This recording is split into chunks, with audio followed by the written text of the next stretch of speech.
بسم الله، الحمد لله، والصلاة والسلام على رسول الله وعلى آله وصحبه وسلم تسليما كثيرا. أما بعد، فهذا بيان حول ما حصل في هذه الأيام في الحرب في جهة الحبج والحميقان. أولا نبذة عن فكرة تحويل الحرب من دفاع إلى هجوم. اجتمع إلي كثير من القادة والمستقيمين من آل حميقان يقولون: تعب الناس 7 سنوات حراسة ورباط، فلو أننا نهاجم وتأتون لنا بتعزيزات تهاجم على الحوثي وتحرر البيضاء، ويكون ذلك من عدة جبهات تحرك جميع الجبهات على الحوثي. فقلنا لهم نستخير الله، فاستخرنا الله 5 مرات وبدأنا بالترتيب وتيسرت أمور كثيرة.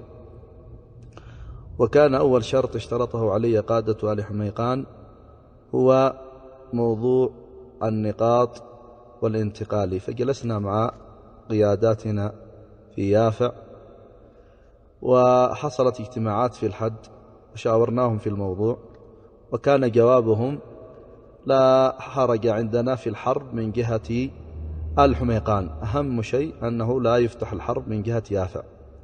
فمضينا على هذا ومكثنا هذه الفترة كلها لم نطلق طلقة واحدة من حدود يافع، إنما كان هذا الحرب كله في بلاد آل حميقان، في الحبج، الأجردي، كساد وغيرها.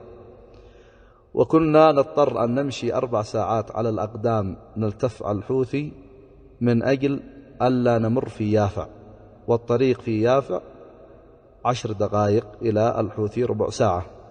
كل ذلك لنخرج من الإحراج في أدخال يافع في الحرب. هذا الذي مضينا عليه، أننا لم ندخل يافع يوما من الدهر في الحرب، ولم نطلق طلقة واحدة، لا من أمسر ولا من ريشان ولا من غيرها، وهذا شيء معروف عند الجميع. وهنالك كلمات تشاع علينا.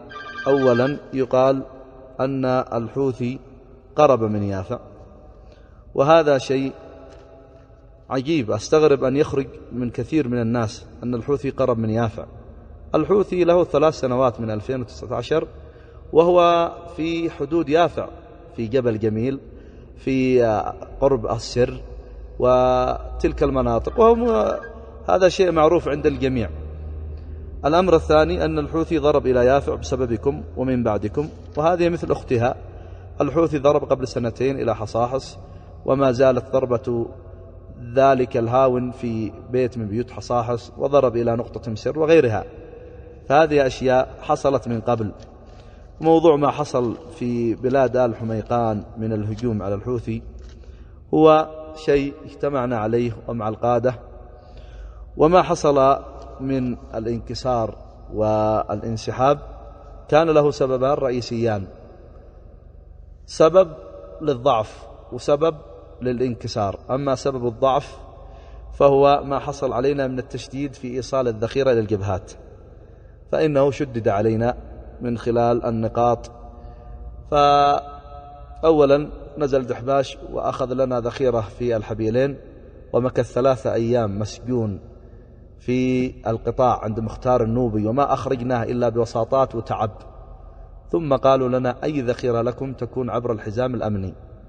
فتعاملنا عبر الحزام الأمني وعبر حسين صالح، ونزل سامي اللحجي وأتى لنا بأول دفعة، ثم في ثاني دفعة يسجن سامي وهو باسم الحزام، يسجن وفي العسكرية، وما خرج إلا بتعب، وبحثوا له عن عذر للسجن. خلاصة الأمر مضايقة في الذخيرة.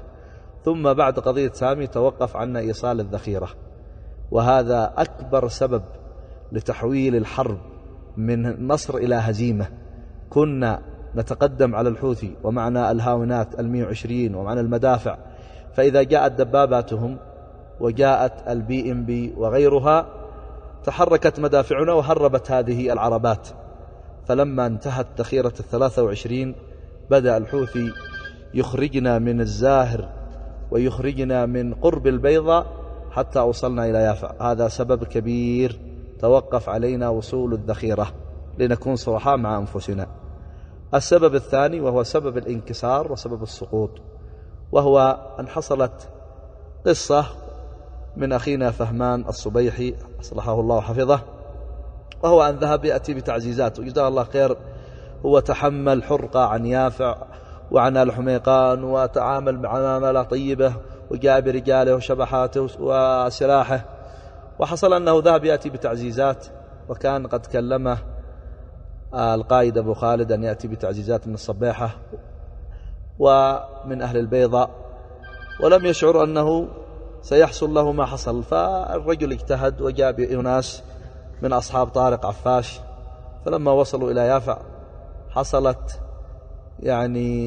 حصلت قصة عجيبة، وهو سجنهم وهكذا. ونحن لم نعرف بهذا الأمر، أنه كما قال أبو خالد أنه لم يعرف أنه سيأتي أصحاب طارق.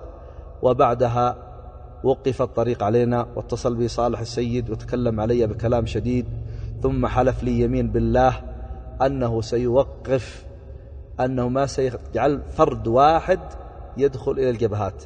فأعطيت أوامر نقطة العسكرية بمنع أي تعزيزات، ومكثنا 4 أيام ونحن ترد السرايا، والله سرايا ترد من العسكرية، ترد سرايا بكلها، تأتي 5 طقوم من ردفان من اللواء العاشر، ويوقفون ويمنعون من المضي، وهكذا أناس من عدن وأناس من لحج وأناس من الضالع أوقفوا الوصول في التعزيزات. فمكثت 4 أيام حرب علينا وهجوم شرس، وأرهق المقاتلون وأرهقت العمالقة وأرهق آل حميقان. فهذا هو سبب الانكسار، هذا هو سبب الانكسار. هذه رسالة أرسلها إلى من يسأل. ونحن في الحقيقة والله قاتلنا مع الحميقان، فوجدناهم عظماء، ووجدناهم رجال شجعان، والله لا يجوز أن يتكلم عليهم أنهم خانوا، لا والله ما خانوا، قاتلوا قتال الأبطال، وكانوا يتقدمون، وكانوا في الهجمات يهجمون ولا يأخذون إلا القلة منا، والأصل هم الذين هجموا، والأصل هم الذين حاربوا، وهم الذين قاتلوا، ونحن إلى جانبهم. قاتلوا قتال الأبطال وهم شرفاء عظماء أعزاء لا يقال في حقهم شيء، هذا الذي عرفنا عنهم. وضحوا بأكثر من 30 قتيل، وأهل يافع وما جاء من الضيوف ما في إلا قتيل واحد، وضحوا بأكثر من 70 جريح أو قرابة 80 جريح، فكيف بعد ذلك يقال عنهم خونة؟ لا والله، وقلبنا محروق عليهم والله، بل نشعر أن هذه الأيام هي من أحزن أيامنا، أننا نرى عوائل الحبج في الحد نازحة، ونرى رجال آل حميقان والأجردي مرجمين في الشعاب والأودية. والله هذا شيء يؤلمنا، ولكن نصبرهم ونقول هذا في سبيل الله. أنتم قاتلتم ومكثتم 7 سنوات تقاتلون عن دينكم وأرضكم وعرضكم، ثم قاتلتم في هذا الهجوم وانتصرتم، وحصل لنا ما حصل، وعواقب الأمور لله عز وجل. الله أمرنا بالقتال ولم يأمرنا بالنصر، النصر من عند الله، ولعل في ذلك خير، نحن لا ندري ما هو الخير. والحرب بيننا وبين الحوثي ما انتهت، الحرب بيننا وبين الحوثي ما انتهت. وما حصل من ما سمعتموه من النقاط هذا لا يمثل يافع. يافع لها مواقفها، قبائل الحد تقاتل معنا، والحزام الأمني كثير منهم بقيادة حسين صالح يقاتلون معنا، ونزل حسين صالح بالBTR وجاءت الأمداد من يافع.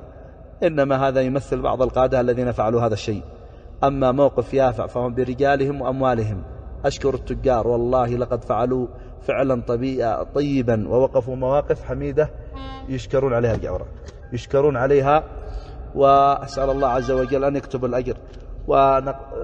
آل حميقان نقول لهم بيوتنا وبيوتكم واحدة، وأهلنا وأهلكم واحد، ونحن بإذن الله إلى جانبكم، وهذه سحابة صيف إن شاء الله ستنجلي بإذن الله. أسأل الله أن يوفق الجميع لما يحب ويرضى، والسلام عليكم ورحمة الله وبركاته.